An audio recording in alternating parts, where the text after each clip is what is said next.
This is the Mustang GTD, or Gran Turismo Daytona, a $330,000 track-ready but road-legal Mustang that blurs the line completely between muscle car and supercar. And in this video, we're going to be showing you exactly what it can do. Its engine can do this. Its suspension can do this. And this. And its wing can do this. On the racetrack, it can do this. Later in the video, Ollie will be doing this. And I'll be driving it here. To find out whether Ford has built a Mustang that's just too extreme for the road. But first, Ollie Marriage has the Paul Ricard racetrack all to himself. So we could start with a big silly drift, but let's put old school Mustang values to the side for the time being and just deal with what this thing is actually designed to do, which is fast lapping. Now, Mustangs have always been engine cars with this sort of chassis playing catch up a little bit. And this one, on the surface, you might think it's the same because it's still a 5.2 litre supercharged V8, dry sumped, over 800 horsepower. You think that's going to be the star of the show, but I have a feeling this is going to be more about the chassis. Once you get Multimatic involved in a project, that changes the fundamentals of it completely. Right, let's go and show you what this is all about by pulling up alongside a lesser Mustang. Well, this sort of tells you the difference, doesn't it? Look at the visual alterations between these two cars. That, well, it's definitely a Mustang. This, well, it's something else entirely, isn't it? So let's start with the engines, okay? So I'm just gonna go and pop the bonnet on the Dark Horse, this one, and we'll have a little look what goes on under the bonnet of these two. Now, Dark Horse is a bit of a driver's car, isn't it? This should be quite good. Okay, right, have a look under here, okay? What we have in here is a 5 litre V8 naturally aspirated. In this, it's something else entirely. Well, you'll probably know this already because you want to find out about this car. So, well, for starters, look, you've got a carbon bonnet under here, but the engine is a 5.2 litre supercharged engine. Now, it's mostly taken from the GT500, but it's dry sumped. So I know it still looks quite tall in here, but that's only because it's got the supercharger mounted up here. If you look at the height of the cylinder banks between the two, it's much reduced. It's still a big lump though. This car weighs 1,930 kilos. It's not a lightweight. Anyway, let's walk our way round the sides and down here because I want to sort of talk to you about it. Because the front subframe is still the same. They've had to use that. Multimatic have had to use it. But look how much extra body width has been added, which meant the entire front suspension had to be redesigned. And also to balance out the weight, whereas the Dark Horse has the gearbox mounted to the back of the engine, to give this 50-50 weight distribution, it's got a rear transaxle, so the gearbox is now back there, not up at the front.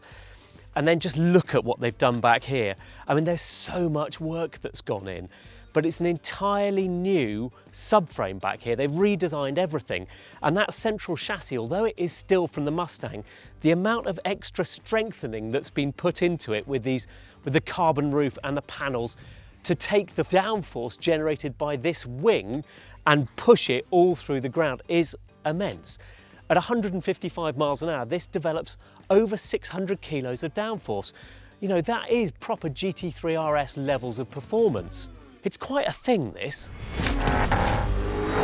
Right, toe down then, off we trot at 110 miles an hour, right, 120, 130, 1.8 kilometres to play with here. Just stick it in the middle of the straight and go. We're now at 155, slight uphill finish, 160. The mirrors are vibrating. You feel it going 170, 175. We're going to just clip 180, I think, on this uphill section. 200 metres braking, 180 and bury it. Wow. Those brakes are absolutely exceptional. I mean, it feels a heavy, heavy car, but there's no denying the amount of grip and attitude it's got.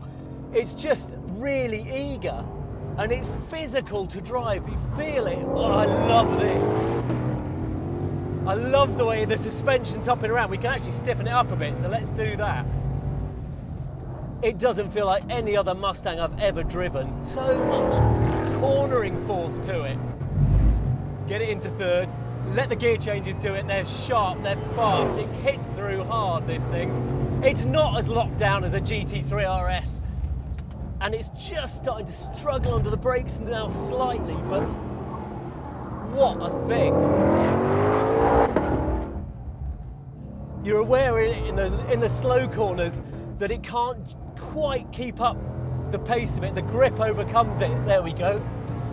But I now feel comfortable with it. I've got it moving. I'm happy at the limits of grip. And I love this sort of vibration, this tension going through it as you're at really high speed. I'm talking to you at 180 miles an hour approaching this corner, and then you just nail it. Wow, you feel that aero load straight on there. Well done, Ford. You've built something really impressive with your friends at Multimatic. So yeah, let's just do a cool down lap for myself as much as the car, I reckon. It's a monster in a way, but it's a manageable monster. It feels very track focused, but it feels there's a bit of weight to it, and you do notice that. Not so much under power, obviously, and actually the grip's really good. It's in the sort of forces coming back at you. You're aware there's a lot of assistance in this steering, so you don't get much natural feel from it. And the brakes, again, are they've got enormous power, especially braking from like 180 at the end of the main straight. They are phenomenal, but you haven't got a great deal of sensitivity in them. The brake pedal, I'd like it to be a bit firmer underfoot. It feels like a big, quite heavy car that they've had to put a lot of management into to control it, but honestly, the capability in it, with all this suspension and everything, is remarkable. It feels a world away from any other Mustang I've driven. A world away. It's more like AMG GTR, but with more front end bite. The balance in it feels better than it does in the AMG GT. There's a sort of bigger sweet spot in the middle of the chassis as well. It's properly a thing, this. I know we said we weren't going to start with skids, but that doesn't mean we can't finish with a few, does it?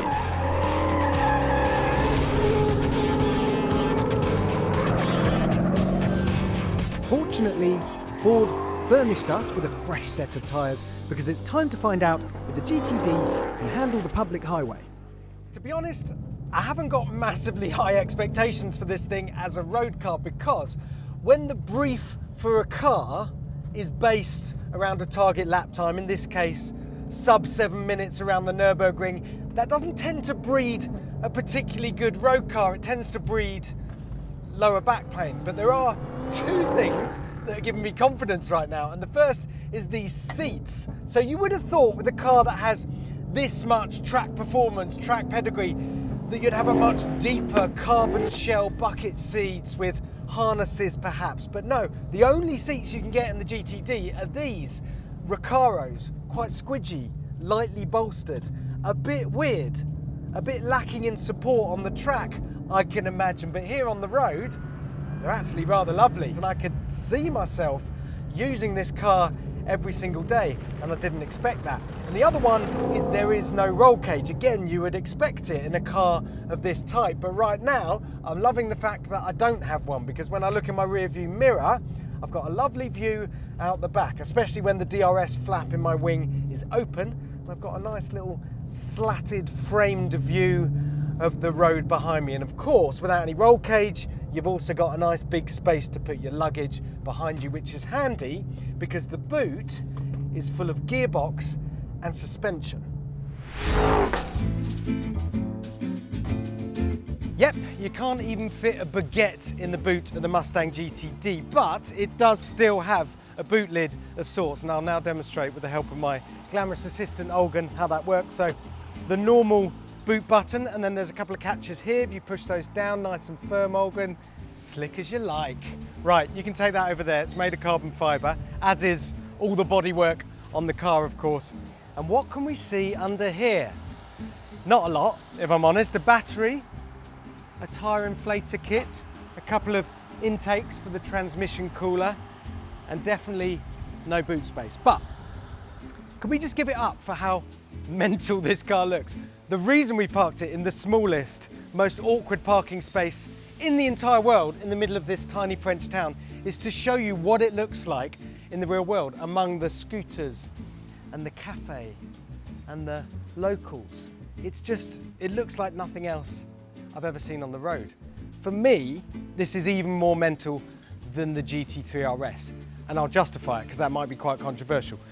The standard 911, the distance between that to the GT3 RS isn't as far as from the standard Mustang to this thing, so it's that much more shocking and it's that much more radical. Yeah, $330,000 is quite a lot of money. It will cost £315,000 when it goes on sale in the UK and Europe in left-hand drive only, but you're going to get more attention in this thing than you get in, say, a Bugatti Chiron, and that costs about 10 times more.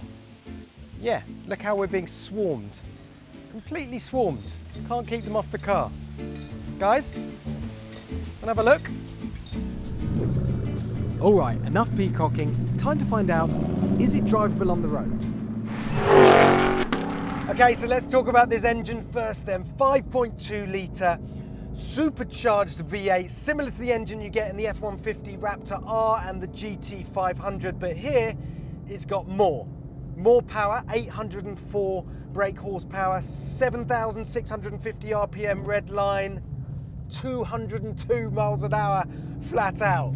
Don't worry, I'm not going to be troubling certainly that last number today, but it is a lovely engine because from low revs you've got all this tractability. There's so much torque, you can just surf it in any gear you want at low revs, and then when you put your foot down, this engine just cracks the whip. You hear the supercharger whine come in and it just throws you back in the seat. And speaking of cracking the whip, this gearbox is superb. But it's an 8-speed dual clutch Tremec gearbox and the shifts are just brilliant in either direction. Nice and smooth on the way up, there we go, 4th, 5th.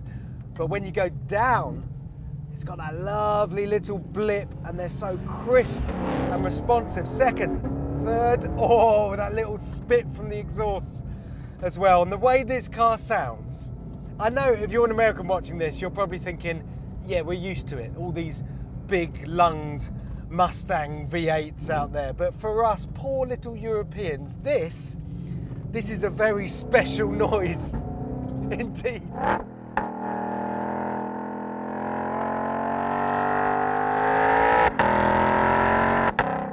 Oh, just listen to it ricocheting off the rocks.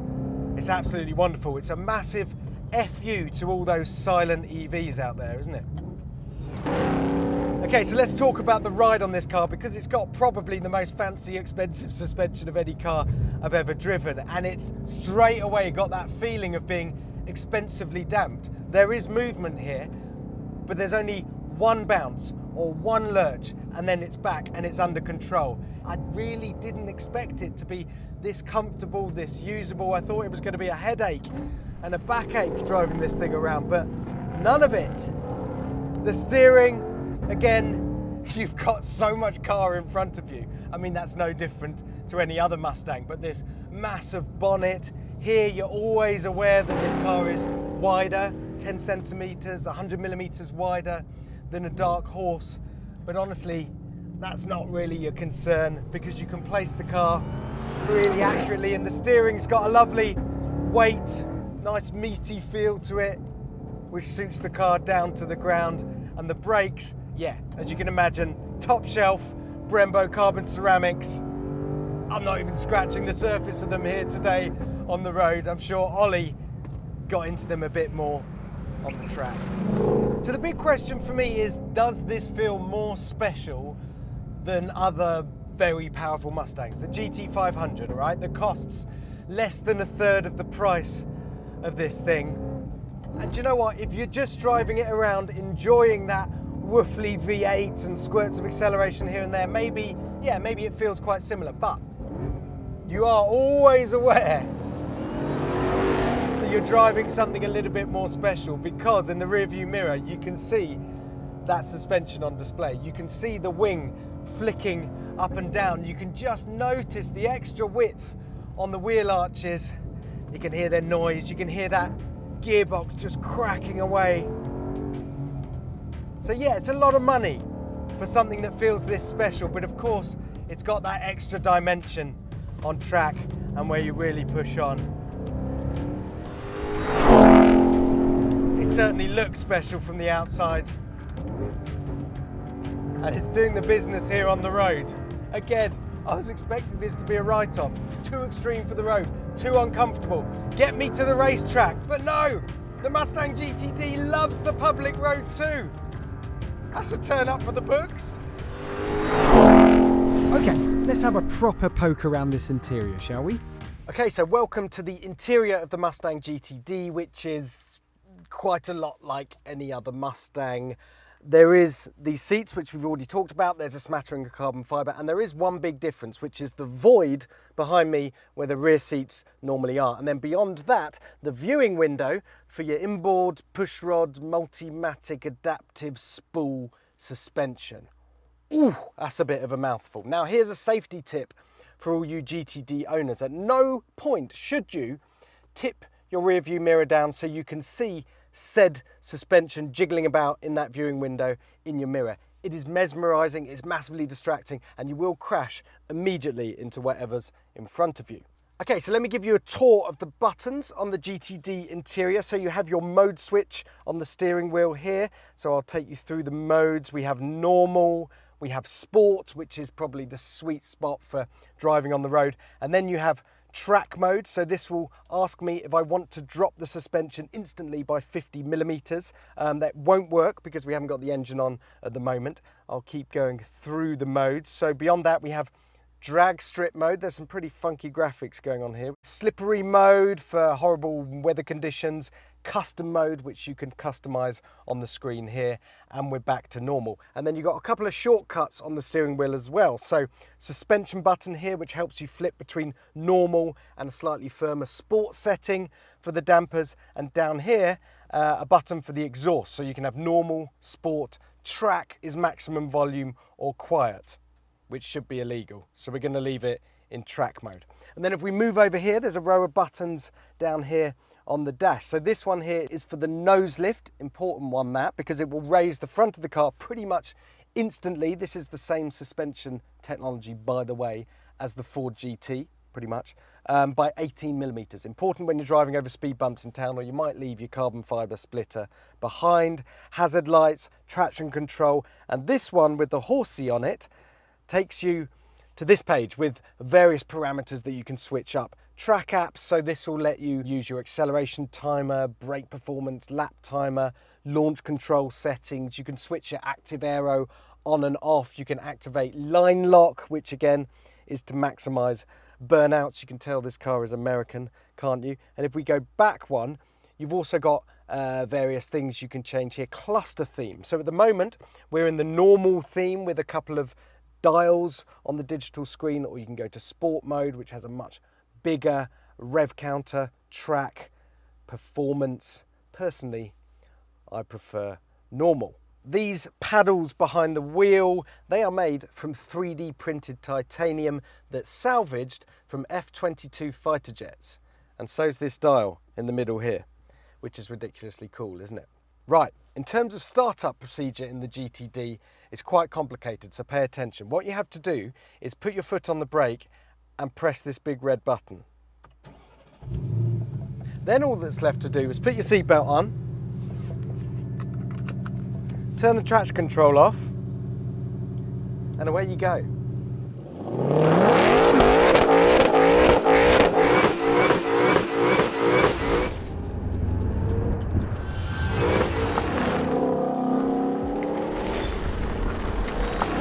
For a car like this to even exist, you need a CEO that is going to ignore the financial, the logistical problems with bringing it into production and just keep on pushing it through. So a huge amount of credit has to go to Jim Farley, the CEO, for driving this car into existence.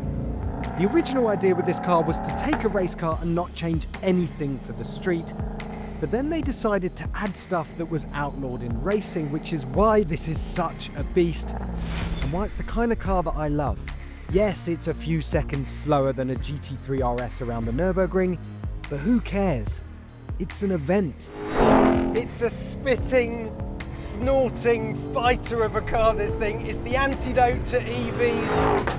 It's the best of America, retrimmed to take on the European elite. And it's not just technically impressive, this car. It's got a big heart and a big character. I know it's silly and preposterous, but it's also brilliant.